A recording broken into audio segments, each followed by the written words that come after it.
Welcome to Life in Full Expression with me, your host, Beth Wolfe.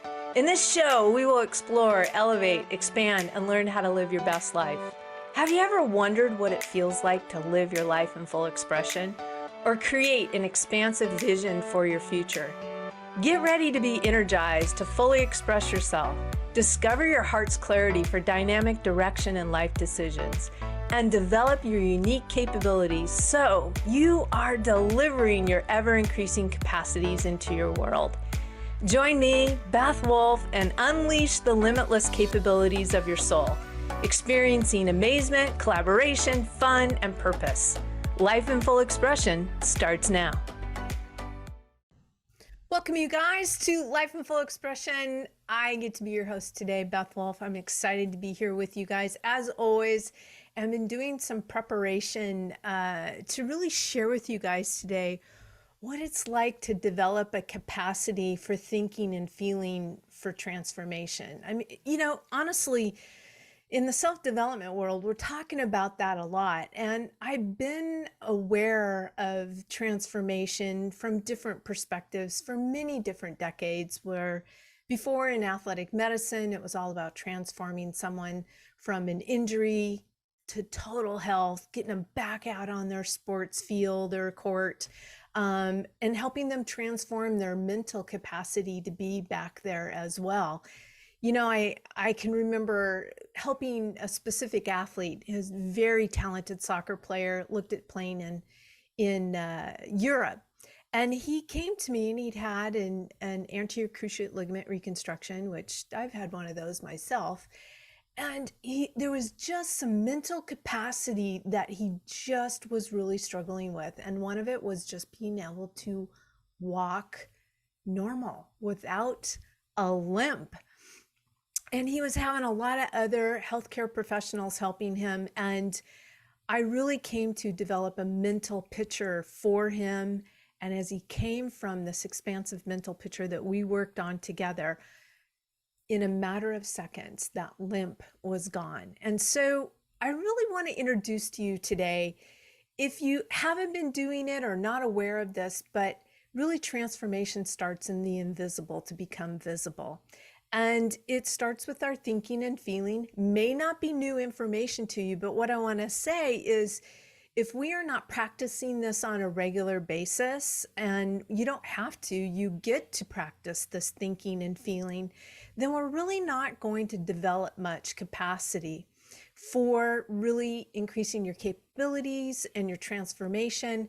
And what happens a lot of times with clients of mine is they will learn some of these tools and then not practice them. So I'm going to give an intention and an invitation to you and for you that you would enter into a practice of these.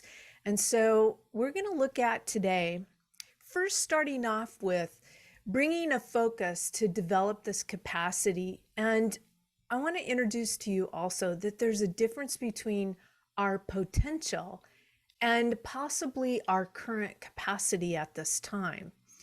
You and I really have a potential to literally move mountains metaphorically in our lives, and even maybe more than that. We just don't know how to do that yet in our human endeavors. And we have a potential to literally transform and bring about whatever we choose, but few of us have developed that potential into that authentic capacity. And that's what I work with week in and week out with amazing people, is continuing to practice and develop and expand their capacity, their capabilities, so that they can really deliver a true life in full expression in their lives. And so I want to work with you today on giving you 5 steps to develop this consciousness. And because the capacity you have right now to either transform your circumstances or be stymied or stuck by your current conditions or circumstances, it has everything to do with our consciousness. Now that's really good news, because we can go inside to the invisible to change the visible. And when we start looking so much outside, like we have an external locus of control, that's when you're really going to experience a lot of overwhelm, a lot of push energy, and you're going to get exhausted. You're going to get tired. You're going to feel like you want to give up. But these 5 steps and strategy for your consciousness can be game changers when we practice them on a regular basis. So our potential, it is God-given, infinite, universe-given. It's a soul force that is given to each one of us. But again, the capacity to demonstrate the soul force comes out of consciousness. And I learned about these 5 steps. They were first offered by Ernest Holmes in The Science of the Mind.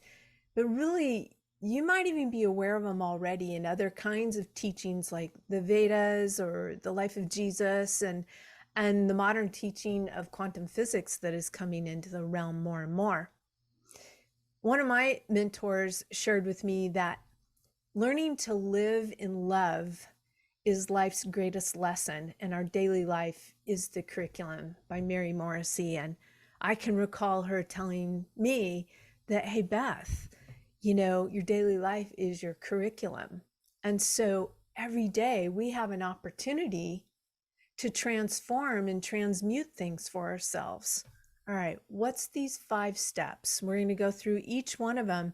And then I'm also going to share with you in the second half of this episode of really what it takes to really what's required for transformation. All right, step 1, if you want to take some notes. Step 1 is recognize. Step 2, unify. Step 3, realize. Step 4 is give thanks or appreciation. And step 5 is release. So wanted to give you the big picture first before we break them down.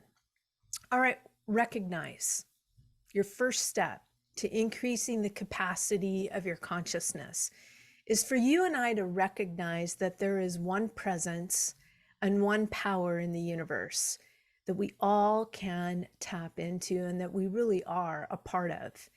And recognize is both a thinking and a feeling. One of my favorite authors, Neville Goddard, really helped transform a lot in me, is that we assume the feeling of the wish fulfilled. Now, a lot of us can write down what we desire, what we want, and I work with clients all the time on that. And even with myself, I'll ask, okay, well, what would be the feeling, Beth, if you recognized that your wish was already fulfilled? And a lot of times that's where we begin to struggle. Or we're kind of in unfamiliar territory, or we used to be able to do that when we were a little kid, but now we've kind of forgotten how to feel. And sometimes in our American culture, it's not really, how should I say, encouraged to have those kind of feelings. Sometimes we're told to be, just kind of chill, not have a whole lot of emotions. So the other part of recognize is no matter the circumstance, the condition you might be experiencing today, it isn't independent of the one presence and one power. Now, for you and I to develop capacity as a person who can choose transformation rather than reacting to what's happening. And again, this is going to be a curriculum that is every day, that we can either choose to transform and respond, could be another word with it, or we can choose to react. And you might feel that you'd be triggered at times of reacting. And so this requires for you and I to choose to develop a true consciousness of connection with this one power, this one source that we can tap into, from which we can make a choice. We don't have to keep reacting the way we used to. And there's power in that. Because if we keep reacting the same way that we used to, then you get the same results and you get the same condition, the same circumstance. So the first step to practice, key element is practice, more often than not, is recognizing and remembering one presence and one power that we can tune into, that we can tap into it, and that we can turn it on. And it takes an awareness that that is actually going on, that we're just like, not saying to ourselves that, well, this is just the way life is. Again, one of my mentor, Mary Morrissey, she's like, well, then you're deciding that your life is by default rather than by design. And I love to design things. I love to be creative.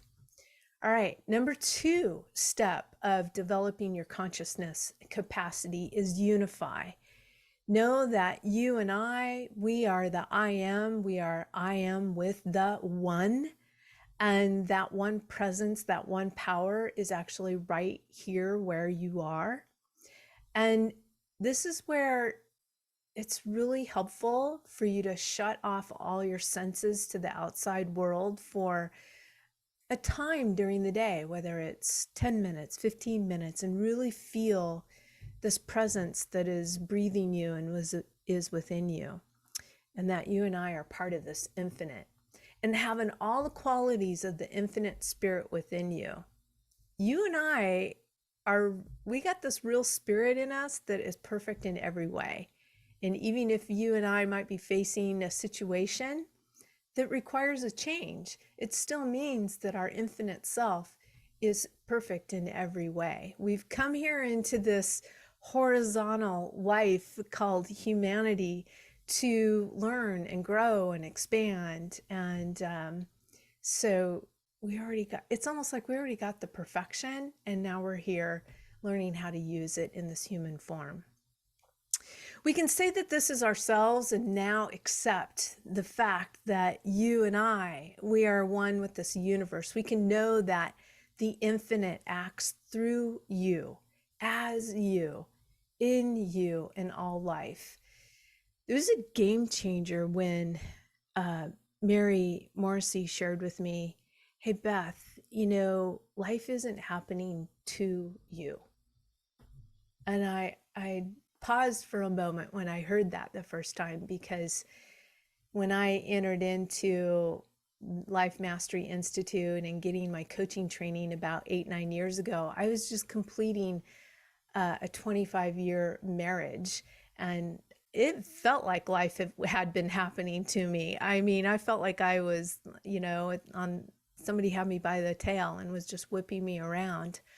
And so this began to actually awaken me quite a bit, that I was like, life is through me, as me, in me.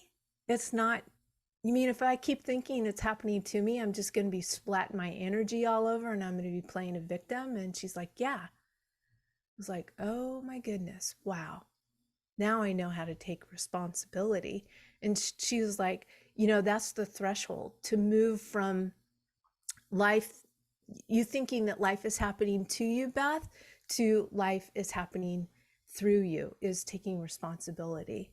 So extraordinary transformation began for me about 8-9 years ago.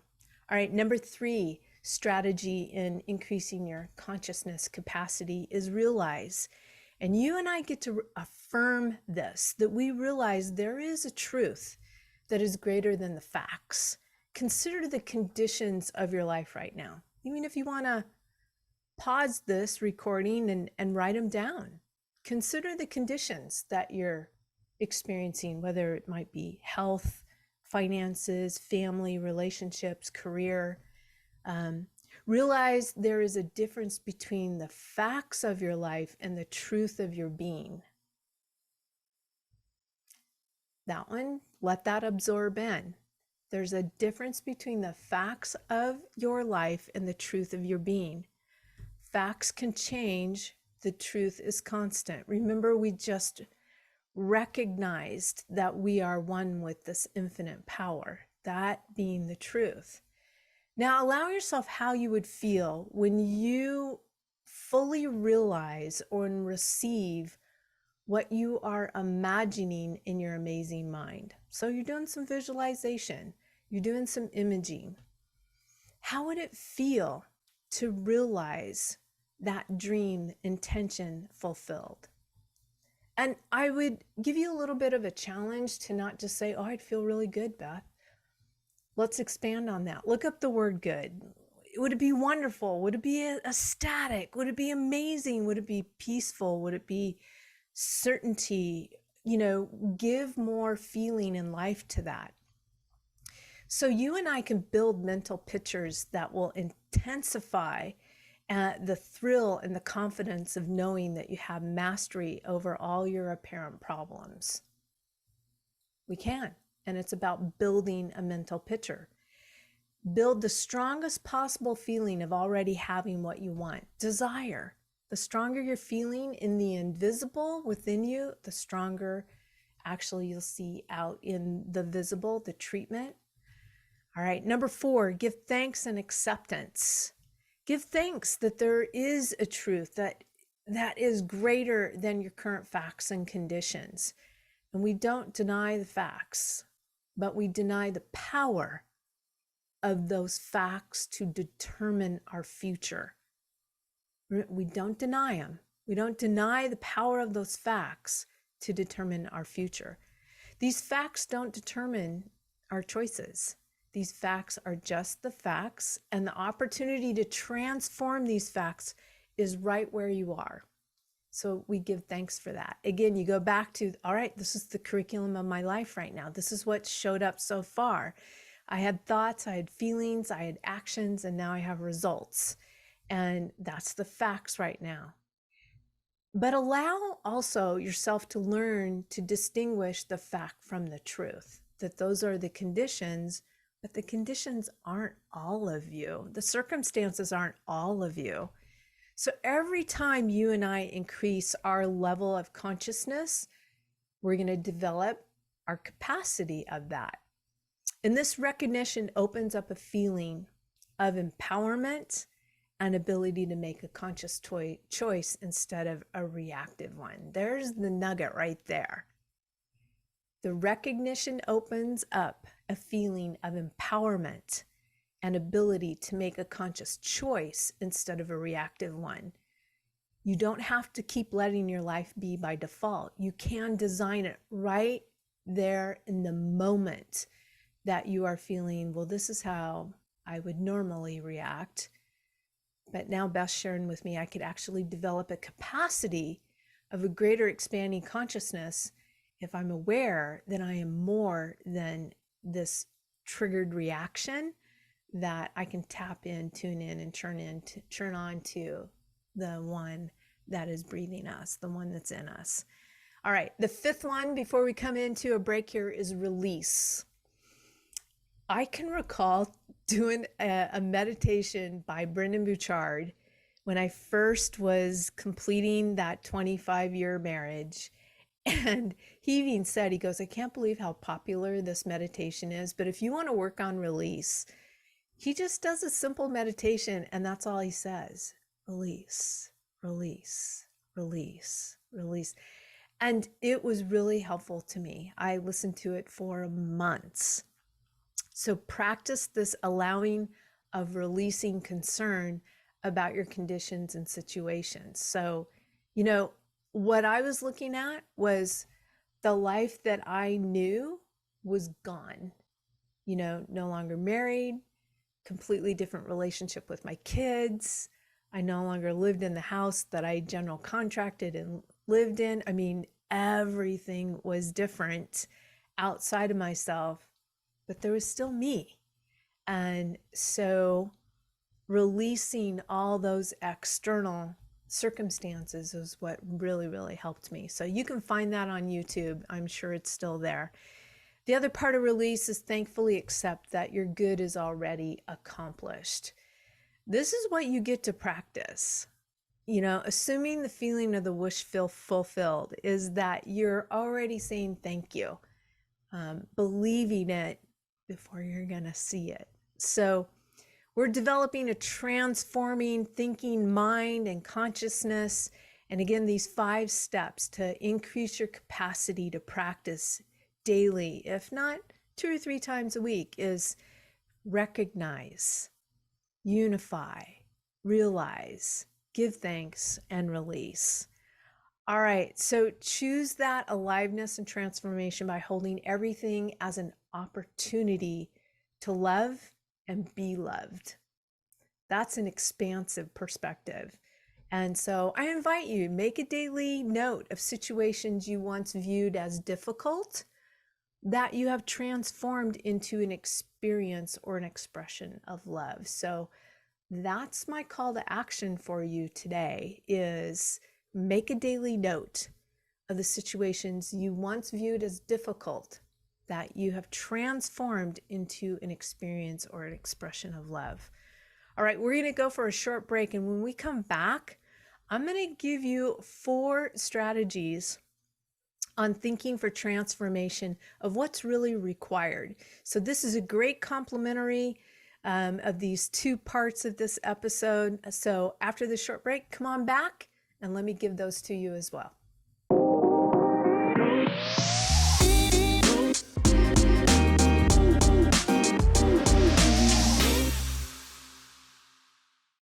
All right, welcome back, you guys, to this episode on developing really a capacity for transformation. And in the first part of this episode, I gave you 5 strategy steps from Ernest Holmes on beginning really what it looks like for you to work on the invisible side before you make things visible. All right, on this second half, I want to talk about thinking for transformation. And it requires that we think and feel differently. All right. If you want transformation and you want to experience it, having the same thoughts and feelings are going to get you the same results. So I want to share this quote by the amazing Mr. Einstein. He said, "We can't solve our problems at the same level of thinking with which we created them." And that's reason.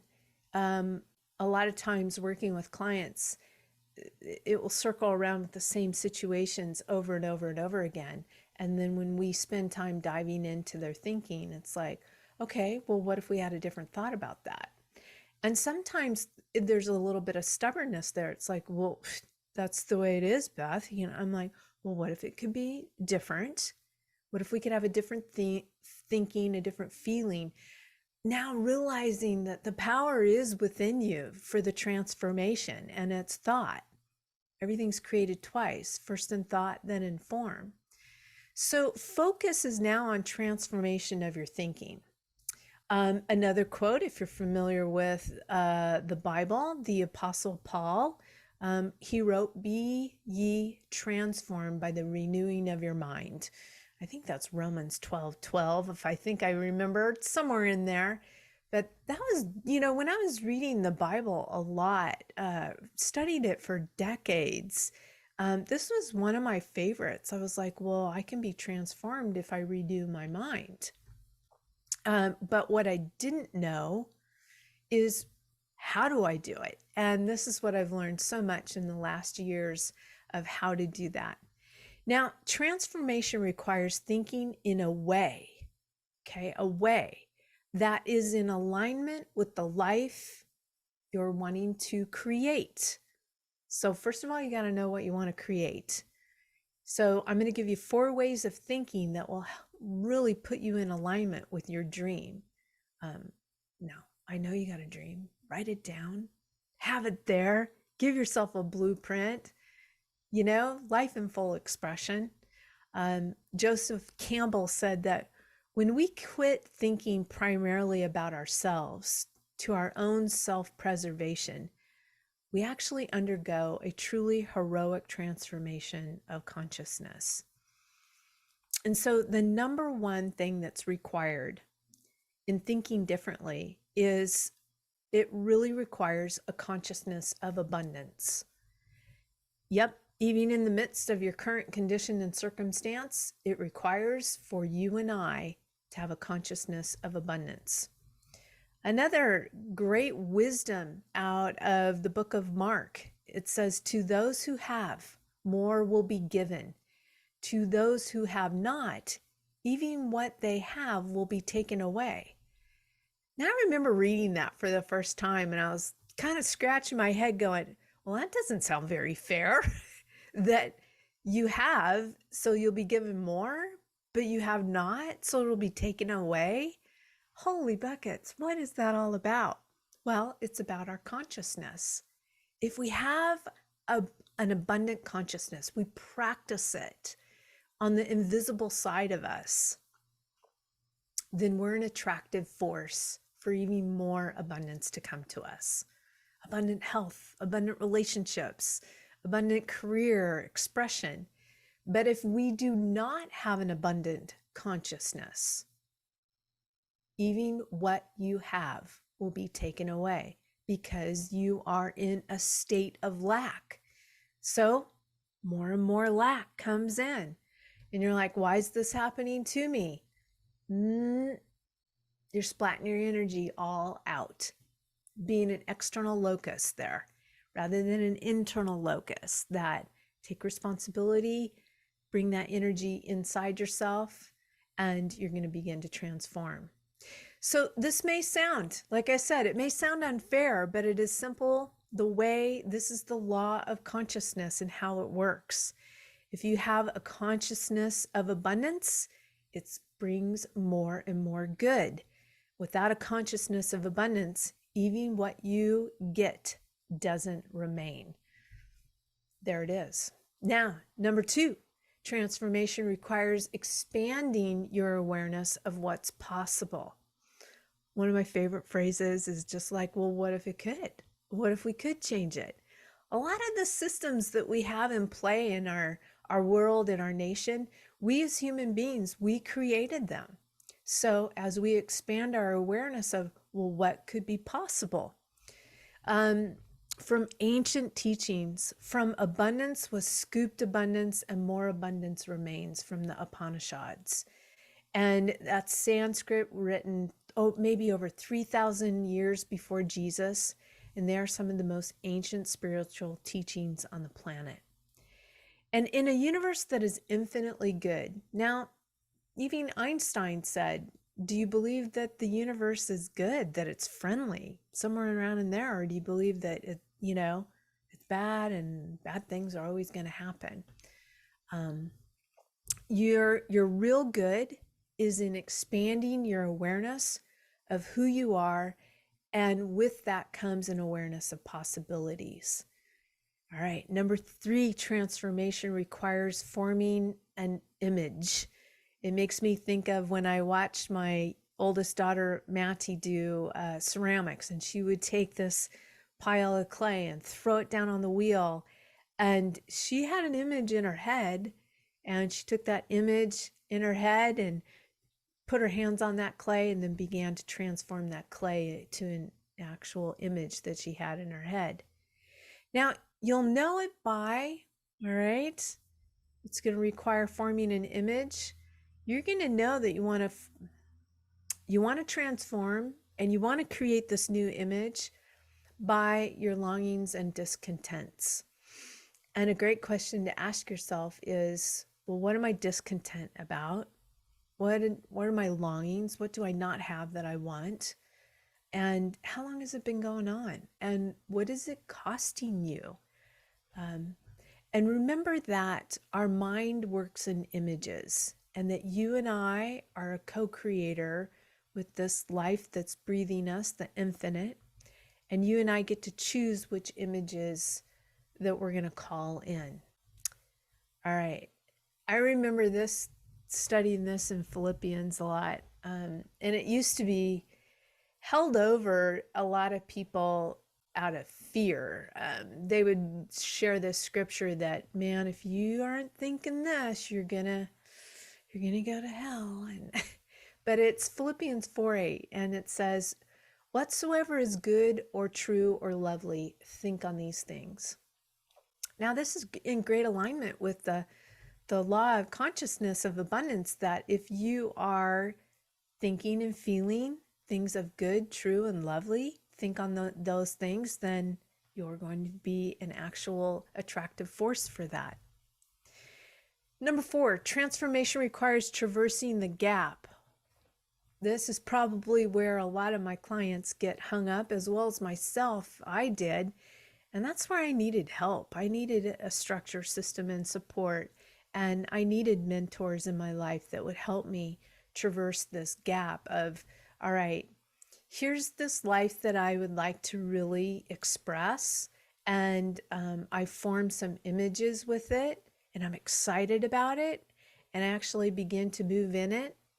And when we do that, believe it or not, what will happen is things will start to bubble up that are not in alignment with it. And we kind of freak out, and sometimes we'll even stop, like, oh, this must not be meant to be. But it's almost like reminding yourself of these old fashioned water pump that when you just, it hasn't been used, and when you start pumping that for the first time, dirty water comes out of it. But if you keep pumping it, pretty soon it's crystal clear water, and you become really that crystal clear image of the life that you want to express. So traversing the gap is really between the life we are currently expressing and the life that you would really love to express. And it requires for you and I to create a new normal, a new identity, which is what I love, love, love to help people with. And it goes back to that simple little meditation by Brendon Burchard, where he's just going, release, release, release. You get to make room for the new normal. So you get to let go. You don't have to. Notice I'm saying you better let go of it. You got to let go of it. Allow, be kind to your mind, be kind to your consciousness, and just go, what if we let this go? What if we allowed this to let go so we could allow this to come in? And this requires recognizing, again, that life happens with you, not to you. You're not a victim. You're not. You don't have to stay in that state. Recognize that everything that has ever happened in your life, my life, has happened with me, is a liberating position to take. Now, there's some icky things that have happened, right? They are. Well, again, we can use them as the curriculum of our life to expand our consciousness. And as long as you and I take a perspective of being a victim, we really are powerless in that moment. And this requires you and I to be stepping into this power and from this power. Marianne Williamson, who's running for presidential nomination here in 2023 for next year, she says that you and I are not really afraid of our darkness. We are afraid of our light. We are not afraid of the problem. We are way more afraid of our power. We toy in these areas and play small because we are frightened of how powerful and creative we really are. Man, I know when I put my mind and my feeling into everything and I focus my energy, I've created some amazing things and amazing experiences in my life. There's a story in the Old Testament of the Bible about Moses. Now, I studied Hebrew a little bit for about a year, and one of the reasons why I did is I had studied the Bible and I looked at all these different versions of the Bible, and I asked myself, I'm like, well, which one is the right one? And so it brought curiosity into me to actually study Hebrew. And as I found that our English language is a noun language, and what I learned just a little bit about Hebrew is that it's a verb language. It's a language of action. It's a language of beingness. So when the story about Moses, the real definition of Moses in action, a verb, means that it's drawing something up out of the water. So when Moses was given the charge of freeing the slaves in Egypt, guess what? If you're familiar with the story, he felt incredibly unworthy and incapable. And so you can see that there's something that is being drawn up out of him, up through him, just like it would be you and I with an idea. And so what does he come up against? He comes up against the Pharaoh. And the Pharaoh says, fine, we're going to let the slaves go. But before that, when the Pharaoh actually refused, Moses knew that a divine force would help him. Okay? What if that was you? A divine force helping you. So then next, if you're familiar with the story, the plagues come. Finally, the frogs got to the Pharaoh, which is really funny because there's a big frog in my backyard today. That's just hilarious. I haven't seen one that big in a long time. And the Pharaoh let Moses take the slaves. The next day, the Pharaoh changed his mind and chased after Moses and the slaves. And when they got to the Red Sea, all of them that were going there had to be all the way in up to their necks before the water actually parted the Red Sea. So here's a little bit of the teaching point of that story is we all have enslaved parts of ourselves, ideas that keep us trapped. And we have ways of being that keep us from being our whole self. And transformation comes when we get an idea that frees us. You have to put your whole self in to be freed. You can't just have one foot in the old self and one foot in the new self and straddling this fence. Go all the way in. Moses, it's drawing something, drawing up out of an idea that's going to come through you and for you. And what I really love about this story as I look at it more metaphorically is that an idea coming to you and being drawn up through you and for you ultimately is for the people around you. Because look at the freedom that so many people got to experience from that. So my invitation for you this week is to choose one of the ways of thinking and practice that thinking and feeling from that place this week, okay? Maybe you want to think more from abundance. Maybe you want to think and feel from expansion or an image or a power that you would really love to come through you that would serve not only your life, but people around you. And commit to that. Look for opportunities this week. Call yourself to this action to be of service each day and record the opportunities of how they create transformation in you and for you. So thanks for joining me on Life in Full Expression today. I hope you really enjoyed learning about steps and strategies to increase and develop your consciousness and your capacity and really what it takes to, it's what it's required to transform. And I want to remind you that powerful questions bring powerful answers. And I'll see you next week on Transformation Talk Radio. This is your host, Beth Wolfe. I'll see you next week. Thanks for tuning in to Life in Full Expression with me, Beth Wolfe. Tune in each Monday at noon Pacific Time, 3 p.m. Eastern on TransformationTalkRadio.com. Be your most elevated self and pursue a path of fulfillment, clarity, expansion, fun, and living your best life. If you would like to discover the 7 dimensions of your life blueprint of expression, to fully express yourself, reveal your heart's clarity for dynamic direction, and activate your unique capability, visit BethWolfe.com. That's Beth, WOLFE.com.